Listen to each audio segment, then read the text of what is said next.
다 같이 조용히 기도하심으로 수요일 저녁 예배를 함께 드리겠습니다. 함께 기도하시겠습니다. 하나님 아버지 감사합니다. 이 밤에 우리를 다시 이 영상 예배의 자리에 나오게 하심을 감사합니다.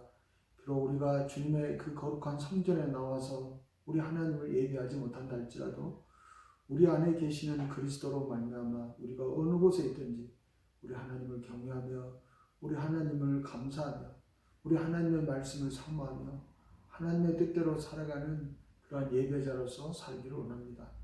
이 밤에 우리와 함께 해주셔서 이 열악한 환경 가운데서도 주의 말씀을 사모하고 주의 뜻대로 살기를 원하는 주의 자녀들 가운데 하나님 말씀을 통하여 위로해 주시고 또 말씀을 통해서 진리를 깨달아 알 수 있는 그런 귀한 시간 되게 도와주시옵소서. 감사드리며 예수님의 이름으로 기도하옵나이다. 아멘. 찬송가 151장 찬양 드리겠습니다.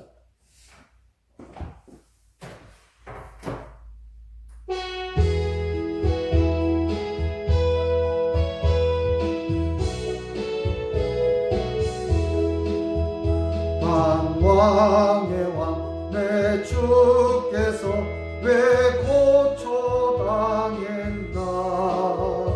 이 벌레 같은 날 위에 그 보혈을 넣네. 십자가 내가 처음 볼 때에 나의 맘에 큰 고통 사라져. 오늘 믿고서 내는 밝았네. 참 내 기쁨 영원하도다. 주 십자가 못 박힘은 속죄함 아닌가. 그 분울함과 그 은혜 말할 수 없도다. 십자가 내가 처음 볼 때 나의 맘에 큰 고통 사라져. 오늘 믿고서 내 눈 밝았네. 참 내 기쁨 영원하도다.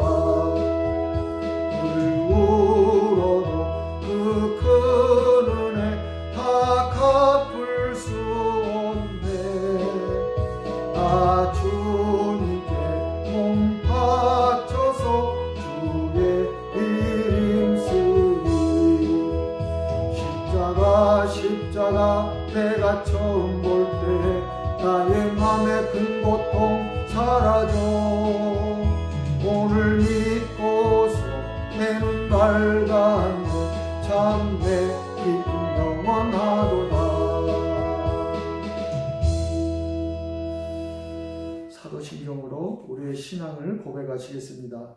전능하사 천지를 만드신 하나님 아버지를 내가 믿사오며 그 외아들 우리 주 예수 그리스도를 믿사오니 이는 성령으로 잉태하사 동정녀 마리아에게 나시고 본디오 빌라도에게 고난을 받으사 십자가에 못 박혀 죽으시고 장사한 지 사흘 만에 죽은 자 가운데서 다시 살아나시며 하늘에 오르사 전능하신 하나님 우편에 앉아 계시다가 저리로서 산자와 죽은 자를 심판하러 오시리라. 성령을 믿사오며 거룩한 공회와 성도가 서로 교통하는 것과 죄를 사하여 주시는 것과 몸이 다시 사는 것과 영원히 사는 것을 믿사옵나이다. 아멘. 오늘 저와 여러분이 함께 나누실 하나님의 말씀은 신약성경 요한 1서 2장 15절로 17절까지 말씀입니다. 요한 1서 2장 15절로 17절까지 말씀 함께 봉독하시겠습니다. 이 세상이나 세상에 있는 것들을 사랑하지 말라. 누구든지 이 세상을 사랑하면 아버지의 사랑이 그 안에 있지 아니하니. 이는 세상에 있는 모든 것이 육신의 정욕과 안목의 정욕과 이생의 자랑이니 다 아버지께로부터 온 것이 아니요 세상으로부터 온 것이라. 이 세상도 그 정욕도 지나가되 오직 하나님의 뜻을 행하는 자는 영원히 거하느니라. 아멘. 17절 말씀을 다시 한번 봉독하겠습니다. 이 세상도 그 정욕도 지나가되 오직 하나님의 뜻을 행하는 자는 영원히 거하느니라. 아멘. 기도하겠습니다. 하나님 아버지 감사합니다. 이 밤에 주의 말씀을 듣기로 합니다. 하나님, 우리가 주의 말씀을 수없이 많이 들었습니다. 그러나 이것이 온전한 믿음으로 연결되지 않고 있습니다. 주의 성령께서 이 시간 말씀을 통해서 우리가 정말 이것이 온전한 믿음으로 우리가 살기 위해서 무엇이 필요한 것인지 다시 한번 깨닫게 도와주시고, 이제는 그 부활하신 생명의 주님을 만남으로 이제는 내가 주님을 알고 믿는 저희가 되게 도와주셔서 우리의 믿음이 온전히 하나님의 뜻대로 행하는 그러한 온전한 믿음 되게 도와주시옵소서. 감사드리며 예수님의 이름으로 기도하옵나이다. 아멘. 예수님께서 성령의 기름 부음을 받으시고 성령에 이끌려서 광야에서 마귀에게 시험을 받습니다. 그때 그 세 가지의 시험이 어떤 시험이냐면 육신의 정욕과 안목의 정욕과 이생의 자랑을 가지고 시험을 하죠. 마귀는 이 세상의 임금이라고 성경이 그렇게 이야기합니다. 그래서 마귀는 자기의 자리를 빼놓고 자기가 가진 이 세상의 모든 것, 그 중에서 가장 좋은 것을 가지고 예수님을 시험합니다. 그 중에 하나가 예수님을 이렇게 높은 꼭대기에 데리고 올라가서 천하만국을 보여주면서 예수님을 시험하는 장면이 나오죠. 그게 누가복음 4장 5절에서 8절에 있는 말씀입니다. 마귀가 또 예수를 이끌고 올라가서 순식간에 천하만국을 보이며 이르되 이 모든 권위와 그 영광을 내가 네게 주리라. 이것은 내게 넘겨준 것이므로 내가 원하는 자에게 주노라. 그러므로 네가 만일 내게 절하면, 즉 네가 나를 섬기면, 그런 뜻이죠. 다 네 것이 되리라. 이 천하만국을 다 너에게 줄 것이다라는 거예요.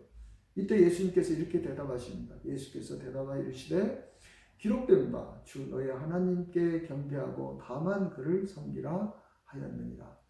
그러나 예수님은 그 마귀가 보여주는 그 천하만국의 유혹에 넘어가지 않고 하나님의 말씀대로 다만 하나님께 경배하고, 너한테는 내가 절을 할 수 없다라는 것이죠.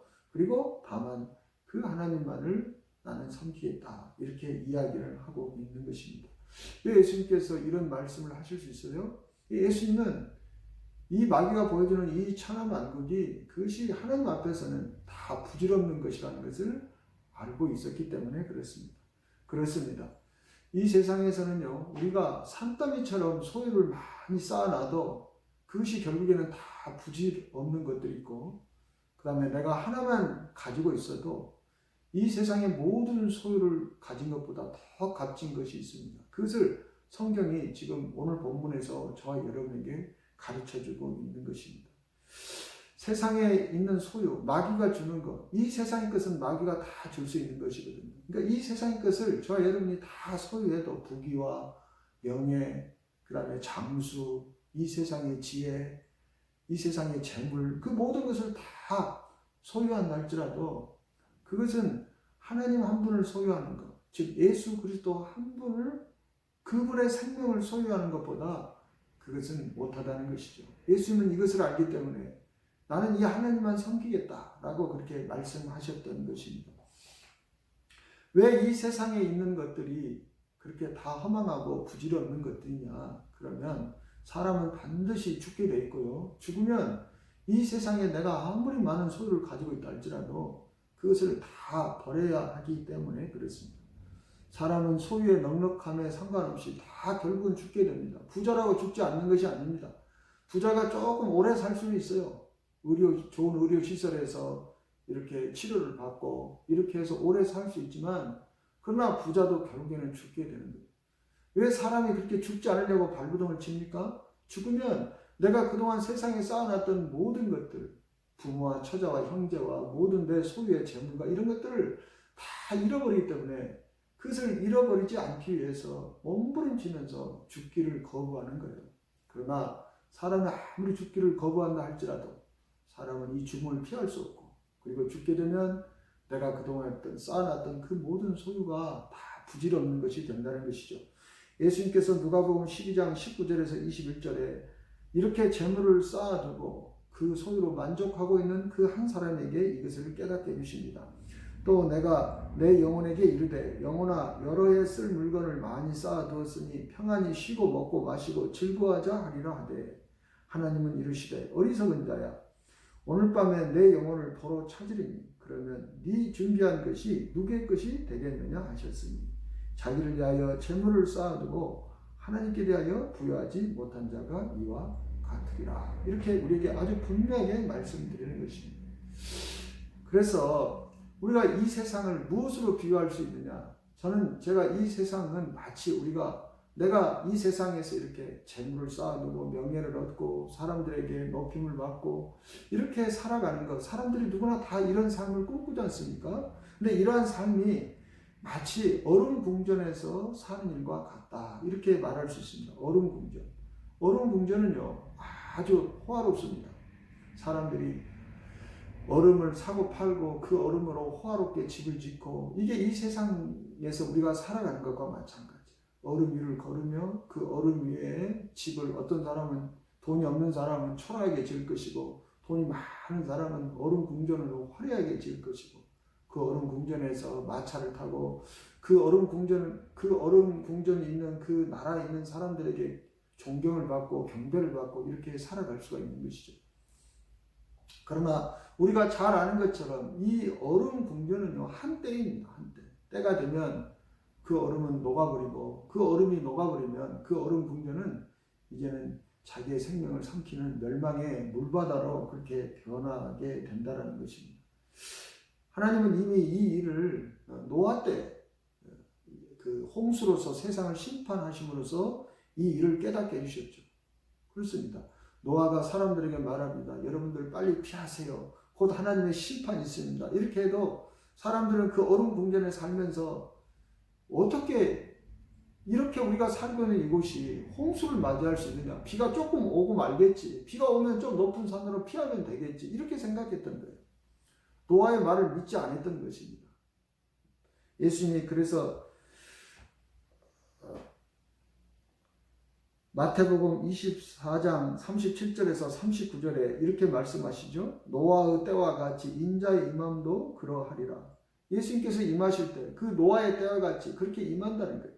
사람들이 믿지 아니할 그때 예수님께서는 그 홍수가 임한 것 같이 갑자기 그렇게 임하신다는 것입니다. 홍수 전에 노아가 방주에 들어가던 날까지 사람들이 먹고 마시고 장가들고 시가고 있으면서 홍수가 나서 그들을 다 멸하기까지 깨닫지 못하였으니 인자의 임함도 이와 같으리라. 그들은 자기들이 이 얼음 궁전에서 살고 있다는 것을 깨닫지 못했던 거예요. 노아는 계속해서 그들에게 말합니다. 이제 곧 하나님의 심판이 이 세상 가운데 임하게 돼서 모든 것을 다 물로 덮어버릴 것입니다. 물로 다 덮어버릴 것이다. 산도 물에 덮이고 모든 도시도 물에 덮일 것입니다. 이렇게 말을 해도 그들은 믿지도 않고 깨닫지도 않았다는 것이죠. 그런데 예수님 그렇게 말씀하시고 인자의 임함도 그와 같습니다. 이제 예수님도 노아의 홍수 때와 같이 사람들이 믿지 않을 그때 사람들이 먹고 마시고 시가고 장가가고 편하게 그런 일이 어디가 있어? 심판이 어디가 있어? 이렇게 할 때 예수님도 임하신다는 것입니다. 근데 예수님 임하실 때는 이제 어떻게 임하느냐? 노아의 때는 그 얼음 궁전이 녹아서 물 심판을 당했지만 이 예수님께서 임하실 때는 이제 불로 심판하십니다. 그 얼음 궁전이 녹아질 뿐만 아니라 그것이 완전히 다 태워져 버리는 것이죠. 예수의 심판은 더 가혹한 거예요. 불심판으로 임하시는 거예요. 얼음을 다 태워버리는 거예요. 얼음 궁전에 사는 사람들을 다 태워버리는 거예요. 그래서 예수님께서 세상에 오셔서 이 심판을 우리에게 말씀하시면서 빨리 그 얼음 궁전과 같은 그 세상에서 나와서 나를 따르라. 내가 너희를 그 마지막 심판 때 얼음 궁전이 다 녹아내릴 때 너희는 영원히 살게 될 그것으로 내가 인도하기 위해서 세상에 온 것이다 라고 말씀하시는 거예요. 그런데도 사람들은 믿지 않습니다. 여전히 얼음 궁전과 같은 이 세상을 포기하지 못해서 예수님을 따르지 못하고 있는 것이죠. 그게 마가복음 10장 21절에서 22절에 있는 말씀입니다. 예수께서 그를 보시고 사랑하사 이르시되 내게 아직도 한 가지 부족한 것이 있으니 가서 내게 있는 것을 다 팔아 가난한 자들에게 주라. 그리하면 하늘에서 보화가 내게 있으리라. 그리고 와서 나를 따르라 하시니 그 사람은 재물이 많은 거로 이 사람도 얼음 궁전에다가 재물을 많이 쌓아놨죠. 산더미 같은 얼음을 쌓아놨죠. 이 말씀으로 인하여 슬픈 기색을 하고 근심하며 가니라. 이 사람도 예수님의 말을 믿고 예수님에게 나온 사람입니다. 그러나 예수님께서 애야, 재물이 많은 애야, 내가 너를 사랑해서 너에게 말한다. 네가 지금 가지고 있는 그 모든 재물은 결국에는 다 없어질 것이고 그것이 네 영혼을, 네 생명을 지키지 못하는 것이다. 그것을 가난한 자에 다 주어서 하늘의 보물을 쌓고 네 생명을 영원히 지켜줄 수 있는 나를 따르라. 예수님께서 이렇게 말씀하신 거예요. 그러나 이 재물이 많은 사람은 예수님의 이 말씀을 믿지 않았던 거죠. 그는 예수님의 말씀보다 바로 이 얼음궁전을 더 사랑했던 거예요. 그래서 그는 예수님을 따르지 못했다라고 그렇게 이야기를 하고 있습니다.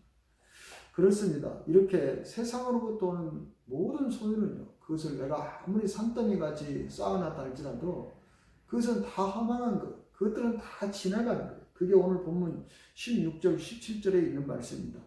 이 세상이나 세상에 있는 것들을 사랑하지 말라. 누구든지 세상을 사랑하면 아버지의 사랑이 그 안에 있지 아니하니 이는 세상에 있는 모든 것이 육신의 정욕과 안목의 정욕과 이생의 자랑입니다. 다 아버지께로부터 온 것이 아니요 세상으로부터 온 것이라. 이 세상도 그 정욕도 지나가되 오직 아버지의 뜻을 행하는 자는 영원히 거하니라. 자, 이 세상도 그 정욕도 다 지나간다고 이야기합니다. 그 말은 무슨 말입니까? 허망한 것이다. 다 없어질 것이다. 그런 뜻이죠. 그러나 이 세상의 소유와 상관없이 영원히 망하지 않는 사람들이 있습니다. 영원히 망하지 않는 사람들. 그 사람들이 어떤 사람들입니까? 영원한 생명이신 예수 그리스도의 생명, 즉 영생을 얻은 자들. 이들은 세상의 소유가 다 부질없고 허망한 것이지만, 그래서 세상의 모든 것을 가진다 할지라도 그것이 다 허망한 것이지만, 그러나 예수의 생명이 이 영생을 가진 자들은 영원히 멸망하지 않는다. 그렇게 이야기를 하는 것이죠. 그래서 성경은 우리에게 늘 그것을 가르쳐 주는 것입니다. 너희가 다 가져도 허망한 그것을 다 팔아서 하나만 있어도 모든 세상의 모든 소유를 가진 것보다 더 값진 것, 더 귀한 것, 그것을 사라. 이것을 살 수 있는 믿음이 천국에 가는 믿음입니다. 마태복음 13장 44절이 그 말씀이죠. 천국은 마치 밭에 감춘 보화와 같은 사람 이를 발견하러 숨겨두고 기뻐하며 돌아가서 자기의 모든 소유를 다 팔아 그 밭을 사느니라. 왜요? 그 밭 안에 보화가 감춰져 있기 때문에 그러는 거예요. 그러니까 그 사람이 소유하고 있는 세상의 모든 것을 다 팔아서 그 밭을 사면 그 밭에 감춰진 보화로 말미암아 그 사람이 이 모든 소유를 다 가진 것보다 더 유익하기 때문에 이것을 사라. 여기서 그 밭에 감춰진 보화가 누굽니까? 그게 예수 그리스도라 그 이야기예요. 그게 바로 영생이라는 거예요. 바로 그 예수 그리스도를 사야만이, 그 영생을 얻어야만이 저와 여러분이 세상과 정욕은 다 지나가도 우리가 하나님의 뜻대로 살아서 천국에 거할 수 있기 때문에 그 보배, 너희를 영원히 망하지 않고 하나님의 뜻대로 행하게 할 수 있는 그 생명인 그 영생, 그 보배, 그 그리스도의 생명을 너희가 사야 된다. 성경이 이렇게 가르쳐 주고 있는 것입니다. 그렇습니다.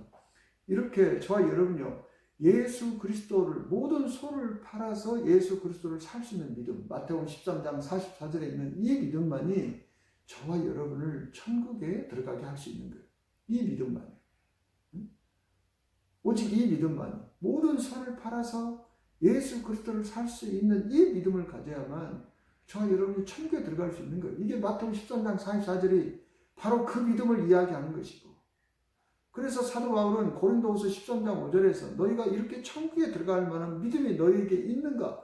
너희 자신의 믿음을 시험하고 확증하라고 말하는 것입니다.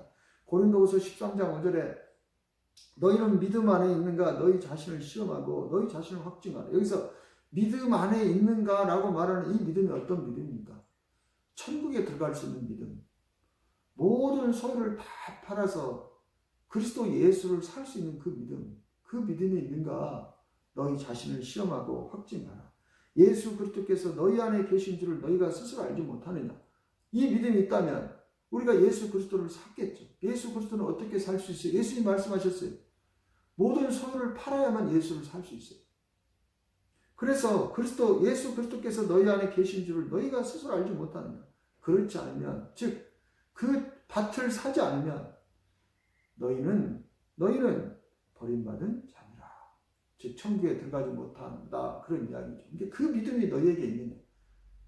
너희가 이렇게 천국에 들어갈 수 있는 믿음이 있느냐? 천국에 들어갈 수 있는 믿음은 어떤 믿음이냐? 너희의 모든 소유를 다 팔아 예수 그리스도를 살 수 있는 그 믿음이 너에게 있는지 너희 자신의 믿음을 시험하고 확증하라. 이렇게 말씀하시는 것입니다.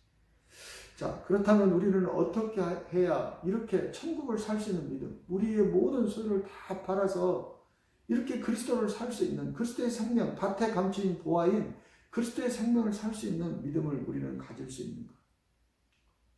우선요, 저와 여러분의 믿음은요, 처음에 우리의 믿음의 출발은요, 머리에서 출발합니다. 처음은 복음을 듣는 것으로부터 우리의 믿음이 출발하죠. 이게 혼적인 믿음이라고 제가 여러 번 말씀드렸습니다. 누군가에게 복음을 듣고 이 세상은 심판이 있다. 심판을 당하지 않으려면 예수를 믿어야 된다. 그러면 예수를 믿으면 영생을 얻고 멸망을 당하지 않는다. 이걸 누군가를 듣는 거예요. 그랬을 때 내가 예수를 믿어야 되겠다 하고 예수를 믿는 이 믿음의 단계, 이게 혼적인 믿음의 단계, 사람의 말을 듣고 믿는 것.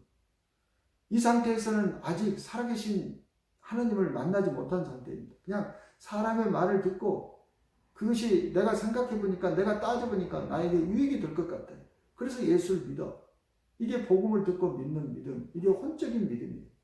내 이성적인 생각과 판단으로 예수를 믿어야 되겠다 해서 믿는 믿음. 그러나 이 믿음에는요, 내가 판단하고 내가 결정하기 때문에 아직 확신이 없는 거예요. 확신. 정말 예수님이 살아계실까? 정말 심판이 있을까? 정말 천국과 지옥이 있을까? 이런 확신이 없는 거예요. 믿기는 해도 확신이 없는 거예요. 그러면 우리가 믿는 것에 대한 확신을 가지려면 어떻게 해야 되느냐? 그 다음에는 영이신 주님을 우리가 만나야 되는 것입니다. 영이신 주님을 만나야, 우리가 살아계신 하나님을 만나야, 살아계신 예수님을 만나야, 밭에 감추인 보화와 같은 그 부활하신 예수님을 만나야만 저 여러분이 믿는 이 믿음에 대해서 확신을 가질 수가 있어요. 그래서 이 예수님을 만나라고, 영이신 그 예수님을 만나라고 우리 영의 생명을 주시는 거예요. 우리의 영의 생명을 주시는 겁니다. 우리의 영을 다시 살려내시는 거예요. 우리의 영이 다시 살아나는 것을 우리가 영생이라고 그렇게 이야기를 하죠. 영생이라고.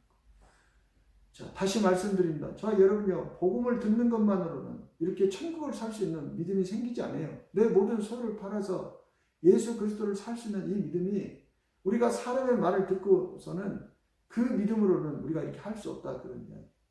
부활하신 주님을 만나야, 생명이신 주님을 만나야, 살아계신 주님을 만나야만 저와 여러분이 믿는 것을 확신을 가지고 이제 정말 모든 소유를 다 팔아서 이제는 예수를 살 수 있는, 그래서 예수 그리스도를 나의 구주로 모시고 나의 생명의 주인으로 모실 수 있는 이 믿음이 생긴다. 그런 이야기입니다. 부활하신 주님을 만나야만 진정 새 사람으로 거듭날 수 있다. 그런 이야기입니다. 요한복음 10장 19절에서도 22절에 보면 예수님이 부활하신 주님을 만났을 때, 예수님의 제자들이 부활하신 주님을 만났을 때 상황이 기록되어 있습니다. 이날 곧 안식 후 첫날 저녁 때에 제자들이 유대인들을 두려워하여 모인 곳의 문들을 닫았더니 예수께서 오사 가운데 서서 이르시되 너희에게 평강이 있을지어다. 이 말씀을 하시고 손과 옆구리를 보이시니 제자들이 주를 보고 기뻐하더라. 예수께서 또 이르시되 너희에게 평강이 있을지어다. 아버지께서 나를 보내신 것 같이 나도 너희를 보내노라. 이 말씀을 하시고 그들을 향하사 숨을 내쉬며 이르시되 성령을 받으라. 자, 부활하신 예수님이 제자들을 만나서 처음으로 주신 것이 무엇입니까? 성령을 주신 거예요. 영생을 주신 거예요. 영생. 성령. 예수님의 생명. 예수님의 안에 있는 생명이, 그 성령을 그 제자들에게도 주신 것입니다. 그리고 이때부터 이제 제자들은 완전히 새 사람으로 거듭나서 살아갈 수 있게 되었던 것이죠. 바울도 마찬가지입니다. 바울도 그가 새 사람으로 거듭난 것은 복음을 듣고 거듭난 것이 아닙니다. 그가 복음을 들었을 때는 오히려 예수 그리스도를 핍박하는 자로 앞장섰습니다. 그랬던 그가 갑자기 삶이 변화되어 버린 것은, 그의 인생이 완전히 바뀌어버린 것은, 그가 예수 믿는 자들을 잡아오려고 다메섹까지 쫓아가는 그 길에서 부활하신 주님을 만났기 때문에 그가 새 사람으로 온전히 거듭날 수 있었던 것입니다. 거기에 대한 기록이 사도행전 9장 3절에서 5절에 기록되어 있죠. 사울이 길을 가다가 다메섹에 가까이 이르더니 호련히 하늘로부터 빛이 그를 둘러 비치는지라.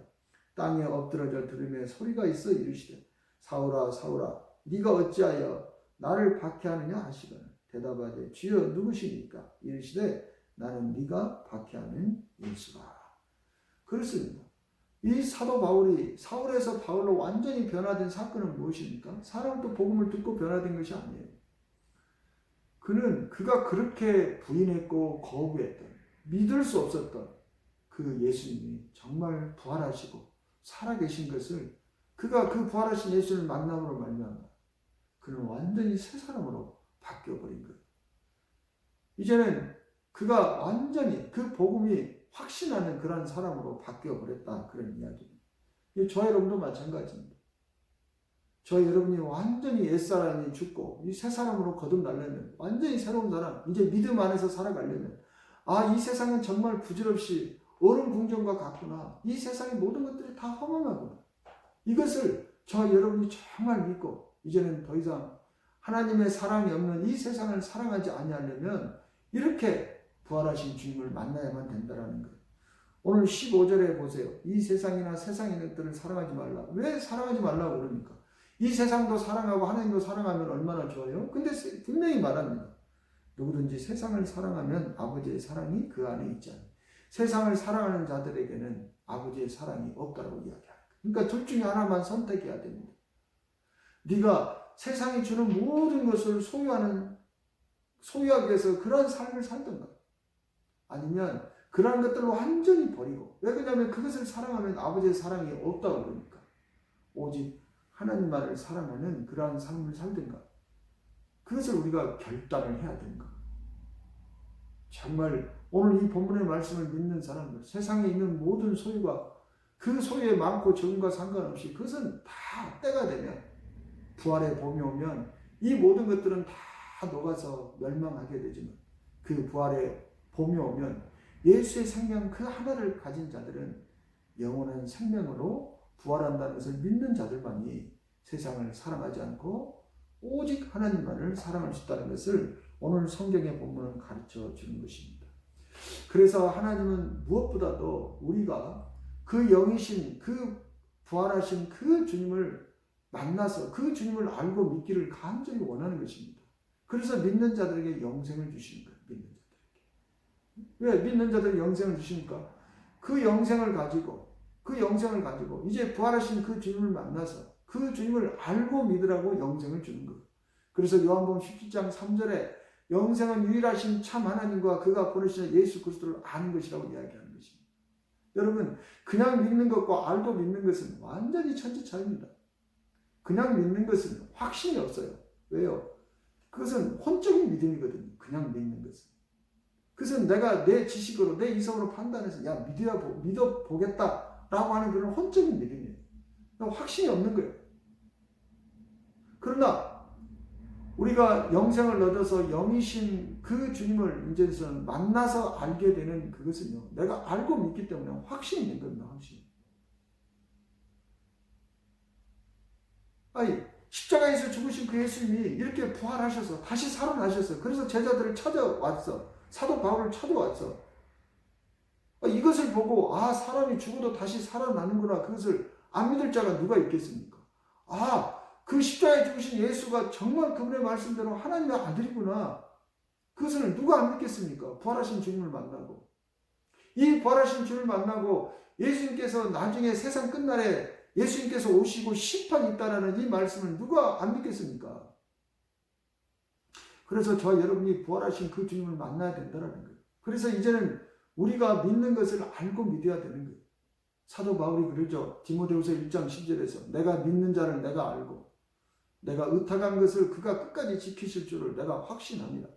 내가 믿는 자를 내가 알고 믿었기 때문에 사도 바울은 그 예수 때문에 죽임을 당하는 것을 두려워하지 않고 오히려 그것을 기뻐했던 거예요. 예수 때문에 감옥에 가는 것을 그는 즐거워하고 그는 기뻐할 수 있었던 것입니다. 이게 예수를 알고 믿는 거예요. 오늘 본문의 말씀에 있는 이 요한일서 4장 16절에 보면요, 사도 요한이 이렇게 말합니다. 하나님 우리를 사랑하시는 사랑을 우리가 알고 믿었으니 하나님은 사랑이시라. 자, 하나님이 사랑이라는 것을 사도 요한과 그의 이 교회는 알고 믿었다는 거예요. 우리가 알고 믿었다. 하나님은 사랑이시라. 저 여러분요, 하나님의 사랑을 알고 믿으면요, 우리 믿음이 완전히 달라집니다. 근데 하나님은 사랑이시라 이것을 내가 그냥 알지 못하고 내가 경험하지 못하고 사람들에게 듣고 믿으면은요, 그것이요 우리에게 확신이 안 돼요. 정말 하나님이 사랑인가? 막 의심할 때가 있어요. 나에게 좀 안 좋은 일이 생기고 내가 병이 들고 이러면 정말 하나님이 사랑이 맞는가? 이러는 거예요. 이걸 아직 하나님을 알지 못하고 믿는 거예요. 그러나 하나님을 알고 믿으면 우리가 이 세상에서 어떤 고난을 당하고 어떠한 힘든 일을 당한다 할지라도 우리는 의심하지 않습니다. 그 하나님의 사랑을 의심하지 않습니다. 그래서 뒤에 18절에 요한일서 4장 18절에 보면 사랑 안에는 두려움이 없고 온전한 사랑이 두려움을 내쫓는다고 이야기하는 거예요. 이런 믿음을 가지라는 거예요. 어떤 일을 당한다 할지라도 하나님의 사랑을 알고 믿으면 두려워하지 않습니다. 암을 두려워하지 않습니다. 죽음을 두려워하지 않습니다. 왜요? 이 온전한 하나님의 사랑을 알고 믿는 이 온전한 사랑이 두려움을 다 쫓기 때문에 그런 거예요. 내가 암에 걸려 죽는다 할지라도 하나님께서 나를 다시 살리셔서 이제는 다시는 사망이나 애통하는 것이나 아픈 것이나 슬픈 것이 없는 그 천국에서 영원히 나를 살게 하실 것이다 라는 이 하나님의 사랑, 끝까지 나를 지켜주실 거라는 이 하나님의 사랑에 대한 확신이 있기 때문에 그 어떤 것도 두렵게 하지 못하는 것을 지금 가르쳐주고 있는 것입니다. 그렇습니다. 정말 우리가요, 주님을 이렇게 만남으로만 우리가 주님을 알고 믿을 수 있고, 주님을 알고 믿으면 이 세상이 얼음궁정과 같다는 것을 이제는 알기 때문에 그것을 배설물처럼 다 버릴 수가 있는 거예요. 사도 바울도 얼음궁정 같은 이 세상을 얼마나 사랑했던 사람입니까? 그러나 그가 다메섹 도상에서 주님을 만난 후에 그는 그것을 다 배설물처럼 버렸다고 해요. 왜요? 그 그리스도 한 분을 얻기 위해서. 빌립보서 3장 7절 8절에 그러나 무엇이든지 내게 유익하던 것을 내가 그리스도를 위하여 다 해로 여길 뿐더러 또한 모든 것을 해로 여김은 내 주 그리스도 예수를 아는 지식이 가장 고상하기 때문이라. 내가 그를 위하여 모든 것을 잃어버리고 배설물로 여김은 그리스도를 얻고. 아까 제가 서두에 말씀드렸잖아요. 이 세상에는요, 모든 것을 다 모든 소유를 산더미처럼 쌓아놔도 결국에는 나에게 아무 소용이 없는, 나에게 아무런 도움이 되지 못하는 부질없는 것이 있고, 내가 이 세상에서 하나만 소유하고 있어도 이 세상의 모든 것을 가진 자보다도 더 내가 부유해지는 그 하나가 있다, 그런 이야기. 사도 바울이 이것을 깨닫게 되는 것입니다. 그 그리스도를 얻기 위해서 그는 모든 것을 다 배설물처럼 여기고 그 모든 것들을 다 잃어버렸다고 그렇게 고백하고 있는 것입니다. 예수님의 제자들이 바로 이렇게 하나님의 사랑을 알고 믿었던 것입니다. 그러나 아직도 많은 성도들이 이러한 믿음이 없어, 즉 주님을 영으로 만나서 그 주님을 알고 믿는 이 믿음, 천국을 살 수 없는 이 믿음이 없어서 하나님의 사랑이 없는 얼음궁정 같은 이 세상에서 빠져나오지 못하고 있는 거예요. 여전히 예수를 믿으면서 세상에 있는 것들을 구하고 내 얼음궁전을 더 화려하게 쌓고 내 얼음궁전에 있는 창고에 더 얼음을 가득 채워서 그 얼음을 비싼 값에 팔아서 많은 이익을 남기려고 여전히 이러한 삶을 살고 있는 것입니다. 천국을 살 수 있는 믿음이 없는 거예요. 부활하신 주님을 아직 만나지 못했기 때문에 그러는 것입니다. 주님을 알고 믿어야 되는데 그냥 주님을 듣고만 믿기 때문에 그러는 거예요. 자, 우리의 믿음은 이와 같이 다 수준이 있어요. 천국을 살 수 있는 믿음이 있고 아직도 여전히 그냥 머리로만 듣고 머리로만 믿는 그 믿음의 수준이 있는 거예요. 여러분의 믿음의 수준은 지금 어느 정도입니까? 여러분이 정말 예수님을 믿는 이 믿음이 예수님과의 관계 가운데서 어느 수준에 있어요? 이것은 우리 사람이요, 남자와 여자가 이렇게 만나서 연애를 하고 결혼을 할 때 그것과 아주 우리의 믿음의 그 깊이가 비슷해요. 사람이 처음에 어떻게 해요? 누군가에게 소리를 듣고 누군가에게서 그 사람에 대한 그 정보를 알고 그리고 그 사람을 만나게 되죠. 그죠? 처음에 선을 보잖아요. 처음에 선을 볼 때 그냥 봅니까? 아니죠. 내 마음이 끌려야 보잖아요. 그럼 누가 중매하는 사람이 그 남자나 여자에 대해서 소개를 시켜주면 그 사람을 만나보고 싶다. 뭐 얼굴도 예쁘다 하고 학교도 뭐 괜찮은 데 나왔고 뭐 성격도 좋고 그런다 하니까 그 다음에 만나는 거잖아요. 이렇게 들어서 그 사람을 아는 단계. 이 단계가 머리에 있는 거예요. 하나님의 말씀이 머리에 있는 단계. 예수 그리스도가 우리 머리에 있는 단계. 그러나 그 뒤에 이제 그 사람을 만납니다. 그 사람 맞선을 봅니다. 그리고 그 사람과 이렇게 만남으로써 그 사람을 점점 사랑하게 되는 거예요. 가슴이 뜨거워지는 거예요. 그 사람을 만나려면 마음이 설레고 그 사람을 내가 따뜻하게 잘해주고 싶고 막 이렇게 이게 이제 가슴까지 내려온 거예요. 그 사람이 내 몸의 머리에서 시작했던 그 사람이 가슴까지 내려오는 거예요. 가슴. 이 가슴이 영의 자리죠. 우리도 주님을 처음에는 말로만 듣고 주님을 이렇게 알았다가 다음에 우리에게 성령을 주시는 그 성령으로 말미암아 이제 우리가 주님을 만나는 겁니다. 그래서 주님을 만나면 가슴이 뜨거워지는 거예요. 주님을 뜨겁게 사랑하고 또 주님을 더 만나고 싶고 주를 위해서 살고 싶고 이게 우리의 믿음이 가슴까지 내려온 단계예요. 그러나 이 단계까지는 아직 열매가 없어요.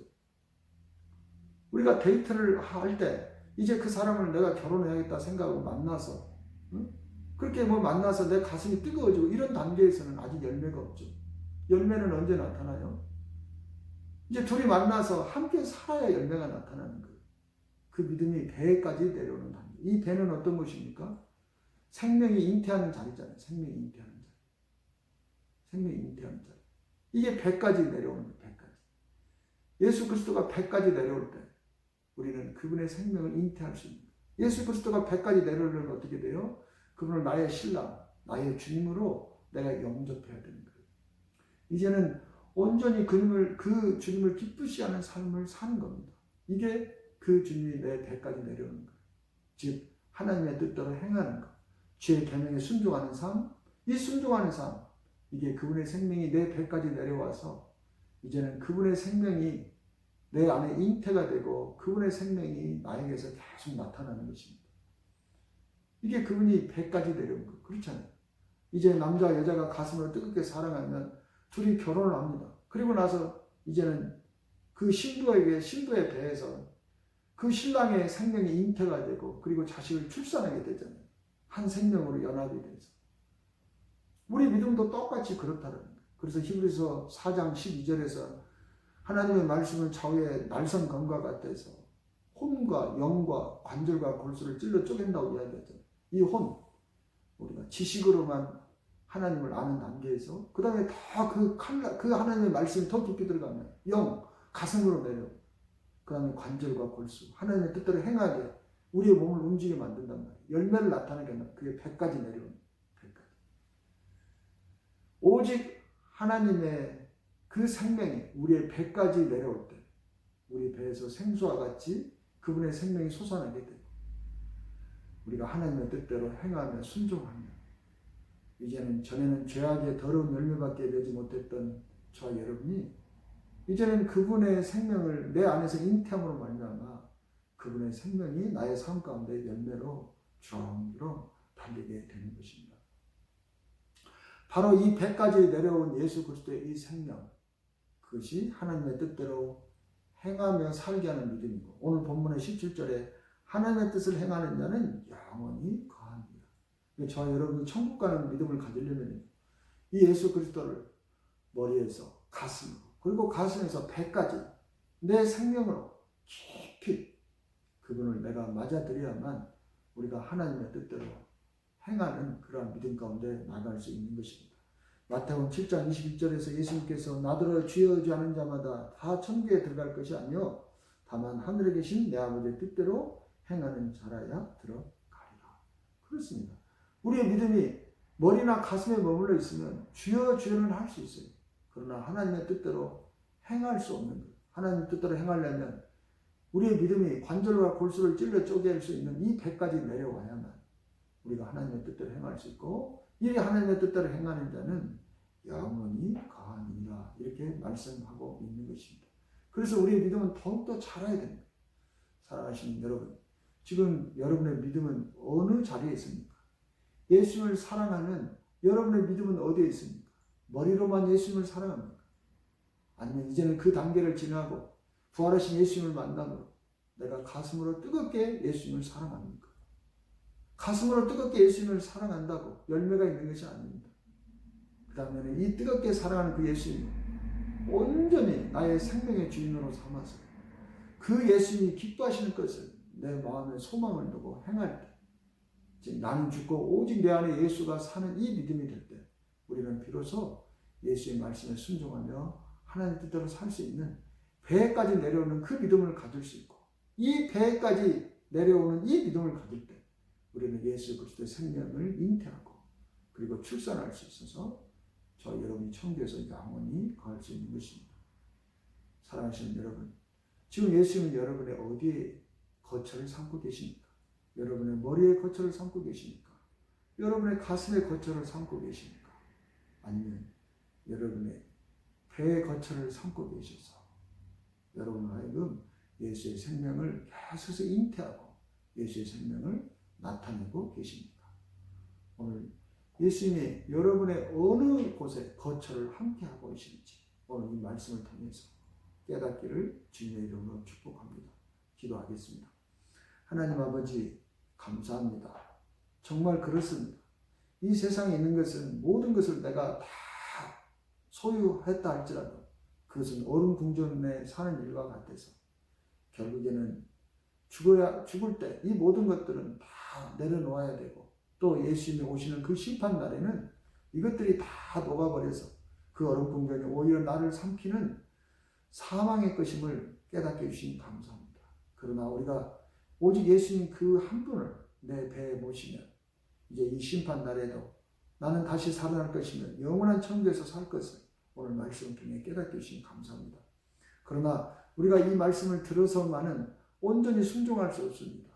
이제는 우리의 믿음이 비록 머리에서 복음을 듣고 출발했지만 그것이 우리의 가슴에서 예수님을 만남으로 뜨겁게 사랑하는 이제 이 믿음으로 커가고, 그 다음에 이 믿음이 더욱더 자라서 우리의 몸을 온전히 쳐서 복종시키므로 이제는 나는 죽고 내 안에 예수만 사는 이 믿음의 삶으로 이제는 날마다 예수의 생명이 나의 몸을 통해서 생명으로 배출될 수 있는 그러한 믿음 갖게 도와주시옵소서. 감사드리며 예수님의 이름으로 기도하옵나이다. 아멘. 예수님께서 갖춰주신 기도로 오늘 예배를 마치겠습니다. 하늘에 계신 우리 아버지여, 이름이 거룩히 여김을 받으시오며 나라가 임하시오며 뜻이 하늘에서 이루어진 것 같이 땅에서도 이루어지이다. 오늘 우리에게 일용할 양식을 주시옵고 우리가 우리에게 죄 지은 자를 사하여 준 것 같이 우리 죄를 사하여 주시옵고 우리를 시험에 들게 하지 마시옵고 다만 악에서 구하시옵소서. 나라와 권세와 영광이 아버지께 영원히 있사옵나이다. 아멘.